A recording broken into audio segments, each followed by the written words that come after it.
స్వచ్ఛమైన నాణ్యమైన గౌదర్పార్ పూజా ఉత్పత్తులు www.gaudarpar.com ద్వారా ఆన్లైన్ లో ఆర్డర్ చేయండి. మీ ఇంటిని దేవాలయంగా మార్చుకోండి. నమస్కారం, వెల్కమ్ టు సుమన్ టీవీ. నేను గీతాంజలి.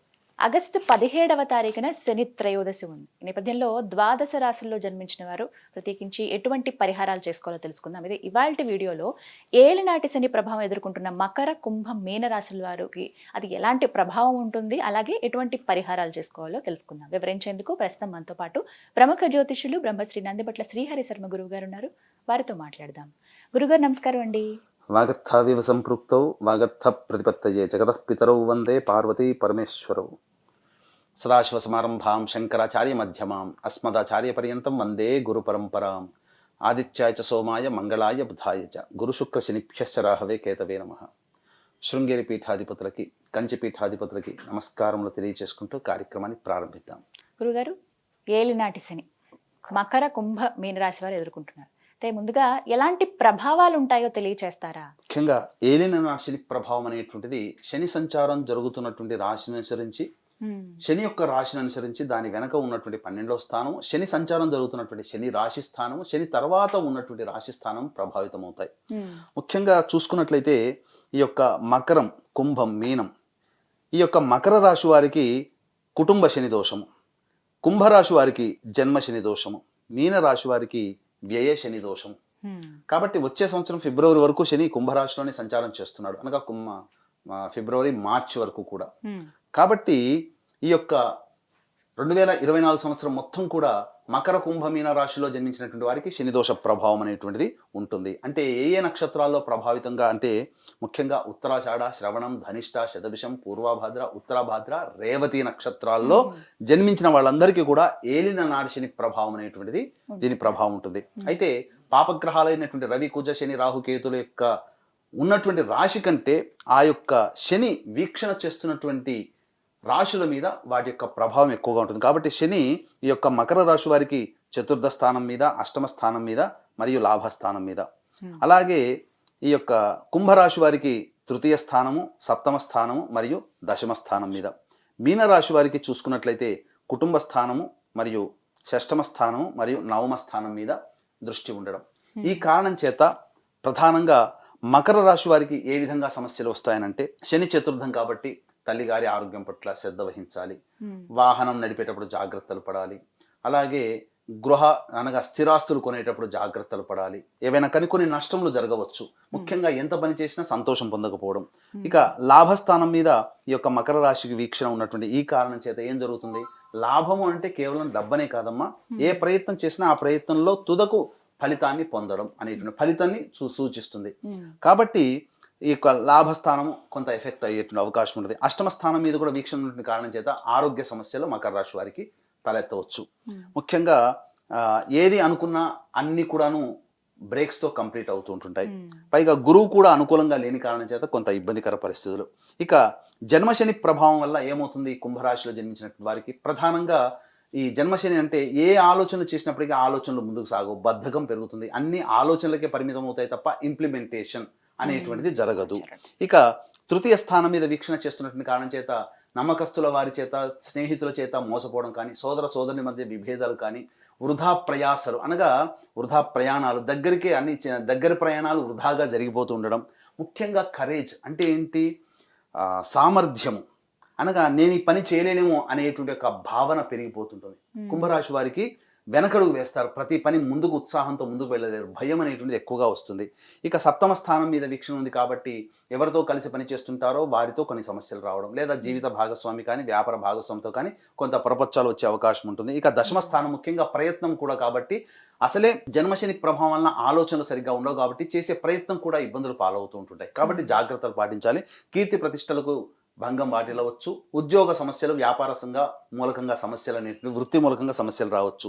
ఇక మీనరాశి వారికి అయితే ఇంకా శని వ్యయస్థానంలో సంచారం చేస్తూ కుటుంబ స్థానాన్ని, షష్టమ స్థానాన్ని, నవమ స్థానాన్ని వీక్షణ చేస్తున్నటువంటి కారణం చేత ముఖ్యంగా విద్యార్థులకి సంబంధించి విదేశీ ప్రయాణము, విదేశీ ఉద్యోగం సంబంధించి సమస్యలు వస్తాయి, ధనపరమైన సమస్యలు వస్తాయి, కంటికి సంబంధించిన సమస్యలు, కుటుంబ సభ్యుల మధ్య అభిప్రాయ భేదాలు రావడం కానీ, అలాగే రుణస్థానము, రోగస్థానం ప్రభావితం అవుతుంది. కాబట్టి మీ దగ్గర తీసుకున్న వాళ్ళు డబ్బులు మీకు చెల్లించకపోవడమో, లేకపోతే మీరు డబ్బులు కోల్పోవడమో, చిన్నపాటి అనారోగ్య సమస్యలు, లేకపోతే శత్రు సమస్యలు పెరగడమో, లేకపోతే ఎంత మీ యొక్క క్యాపబిలిటీకి ఎంతగా మీరు ప్రయత్నం చేసినప్పటికీ, ఎంత ప్రతిభ చూపించినప్పటికీ ఆ ప్రతిభ ప్రకారంగా మీరు సమస్యలు ఎదుర్కొంటుంటారు. అనగా ఫలితాన్ని పొందలేకపోవడం. ఇక నవమస్థానం కాబట్టి తండ్రి గారి ఆరోగ్యం పట్ల జాగ్రత్త వహించాలి. కోర్టు కేసులకు సంబంధించినటువంటి విషయాలు ఇవన్నీ కూడా జాగ్రత్తలు పడాలి. అలాగే ముఖ్యంగా దాచుకున్నటువంటి సొమ్మంతా కూడా కరిగిపోయే అవకాశాలు ఎక్కువ ఉంటాయి. కాబట్టి ఏతావాత వచ్చి చెప్పొచ్చేది ఏంటంటే మకర కుంభ మీన రాశిలో జన్మించినటువంటి వారికి మకర కుంభ రాశులు శని పాలితంలో ఉంటాయి. మీన రాశి వారికి గురుపాలితం కాబట్టి కొంతవరకు ఈ యొక్క శని వక్రీకరించినటువంటి ప్రస్తుత సమయంలో కొంతవరకు సమస్యలు తగ్గుతాయి. మకర కుంభ రాశిలో జన్మించిన వారికి.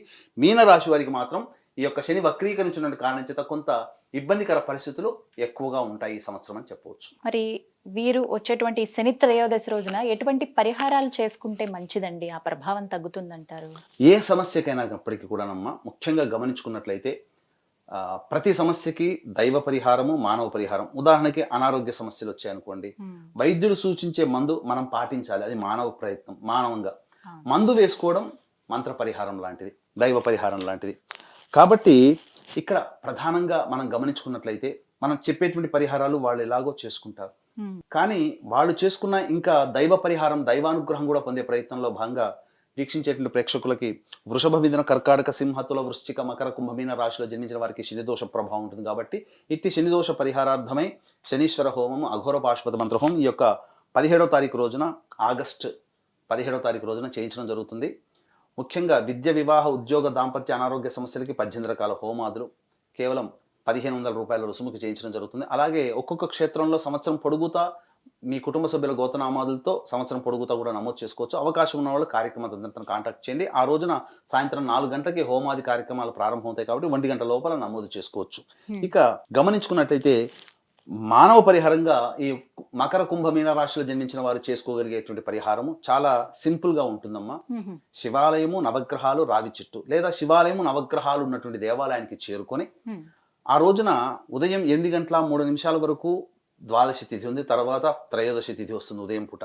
కాబట్టి ఎలాగో 7 గంటల 52 నిమిషాల వరకు దుర్ముహూర్తం ఉంటుంది. కాబట్టి 8:15 కల్లా కాలకృత్యాదులు తీర్చుకొని శివాలయానికి చేరుకొని రావి చెట్టు చుట్టూ మొదట శివాయ నమః అంటూ 27 ప్రదక్షిణలు చేసి ఉత్తరం వైపు ఫేస్ పెట్టి శివ అష్టోత్తరం 3 సార్లు పారాయణం చేయాలి. ఇక తదనంతరం నవగ్రహాల దగ్గరికి వచ్చి శనికి అభిముఖంగా నిలబడి ఇనుప ప్రమదిలో నల్ల నువ్వుల నూనె వేసి నల్ల ఒత్తితో దీపారాధన చేసి మీరు శివాయ నమః అంటూ 27 ప్రదక్షిణలు చేసిన తర్వాత శనైశ్వరుడికి నల్ల నువ్వుల నూనెతో అభిషేకం జరిపించండి. జరిపించిన తర్వాత అన్నము, నల్ల నువ్వులు కలిపినటువంటి ముద్దలని 8 ముద్దలు నైవేద్యంగా పెట్టాలి. పెట్టిన తర్వాత ఆ యొక్క డొప్పలలో నైవేద్యం పెట్టినటువంటి దాన్ని తీసుకుని రావి చెట్టు మొదట్లో వేసిరండి. ఇక మధ్యాహ్నం 1 గంట టు 2 మధ్య కాలంలో శనైశ్వరుని హోరం ఉంటుంది. కాబట్టి ఆ సమయంలో వృద్ధాశ్రమంలో కానీ లేదా వికలాంగులు, మానసిక శారీరక వికలాంగులకు ఎవరికైనా కానీ, శారీరక లోపాలు ఉన్నటువంటి ఎవరికైనా కానీ వారికి తినే పదార్థాలు, పండ్లు, ఇతరత్ర వాళ్ళకి మీకు శక్తి కొలది మీ సహాయం చేయండి. ముఖ్యంగా పారిశుద్ధ్య కార్మికులకి కనీసం మీకు దగ్గర ఉన్నటువంటి దాంట్లో టీ తాగడానికైనా మీరు డబ్బులు చెల్లించండి. ఈ విధంగా చేసి వచ్చిన తర్వాత ఆ రోజు సాయంకాలం మళ్ళీ శివాలయం సంధ్యా సమయంలో 5:30 నుంచి 6 మధ్య కాలంలో శివాలయానికి చేరుకొని నీలి రంగు పుష్పాలు, చామంతి పుష్పాలతో కానీ లేదా శంఖు పుష్పాలతో కానీ లేదా కనీసం మారేడు దళాలతోనైనా కానీ అర్చన జరిపించండి. జరిపించిన తర్వాత శనైశ్వరుని యొక్క అనుగ్రహం సంపూర్ణంగా కలుగుతుంది. ఇక ముఖ్యంగా ఈ యొక్క శని ప్రభావం అంటే గత జన్మ కర్మదోషాన్ని తొలగించేటువంటి వ్యక్తి కాబట్టి కష్టాల రూపంలో కడతీర్చుతాడు. కాబట్టి మనము కష్టపెడుతున్నాడు శని అని చెప్పి తిట్టుకోకుండా మన కర్మదోషం తొలగిపోతుంది అనేటువంటి భావనతో ఉండి మనం గనక శనైశ్వరునికి అనుగ్రహం పొందినట్లయితే తప్పకుండా మన సమస్యలు తీరుతాయి. అయితే వర్షం వస్తుందనో, ఎండ ఎక్కువగా ఉంటుందనో మన పనులు ఆపుకోలేం కదా. గొడుగు సాయం తీసుకొని మన పనులు ఏ విధంగానైతే చేసుకుంటామో అలాగే మనకు సమస్యలు వచ్చినప్పుడు శనైశ్వరుని యొక్క అనుగ్రహాన్ని పొంది మనం ఆ సమస్యల్ని మనం ఎదుర్కొన్నట్లయితే అవి మనల్ని, శరీరాన్ని, మనస్సుని బాధించకుండా ఆ సమస్యలు తొలగిపోతాయి. ఇది కదా ఈ యొక్క చిన్న పని మనకు జరిగితే చాలు కదా, సంతోషంగా ఉంటాయి. సమస్య లేని మానవుడు ఎవరుంటారు? ప్రతి వ్యక్తికి సమస్యలు ఉంటాయి. కానీ ఆ సమస్యల్ని మనకి ఇష్టంగా మార్చగలిగే శక్తి దైవానుగ్రహం ఉంటుంది. కాబట్టి ఆ దైవానుగ్రహాన్ని పొందే ప్రయత్నం వీక్షిస్తున్నటువంటి ప్రేక్షకులు అందరూ చేసినట్లయితే తప్పకుండా మీరు చేసే ప్రతి ప్రయత్నంలో విజయమే మీ వంతు అవుతుందని చెప్పవచ్చు. ఏలినాటి శని ప్రభావం ఎదుర్కొంటున్న మకర కుంభమైన రాశి వారు ఈ శని త్రయోదశి రోజున ఎటువంటి పరిహారాలు చేసుకోవాలో చాలా చక్కగా వివరించారు గురుగారు. ధన్యవాదాలండి. సర్వం శ్రీ ఉమామహేశ్వర పరబ్రహ్మార్పణమస్తు.